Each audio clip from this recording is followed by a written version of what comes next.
再来看一个真罕过的消息，这是陆军昨伫咧彰化溪州伫咧进行实弹射击演练，所去射到3间人家厝，还因有受损，民众嘛惊一个强要破胆。军方已经有去会室咧送慰问金，也来强调讲，因会搁加强部队的训练，避免这款情形搁再发生。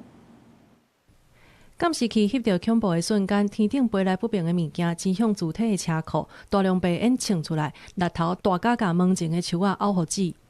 受到影响的还阁毋哪一搭，就伫咧几秒钟进前，隔壁徛街的杂货坪也好逛过，一块角全安尼落落来，只好互声音惊甲走出来看，才发现原来是炮弹崩到家己厝里。本部所属炮射中心进训部队在今天上午9点30分左右，在浊水溪北岸执行火炮射击训练，因不明原因造成1.5公里榴弹误落民宅事件。彰化溪州乡的陆军12月初时早起进行实弹演练，一粒155公里的炮弹射歪去，飞去大庄村，先更过主体的杂货坪，搁去射到另外一户主体的铝门窗，才搁甲门前的树仔凹互止。另外搁飞出去差不多250公尺远，搁弄到第3户壁倒才停落来。这3户居民惊甲袂堪得。3户民宅局部受损，所幸居民没有受伤。获报后，炮射中心单位指挥官立即亲赴现场慰问，向居民表达歉意，也获得住户谅解。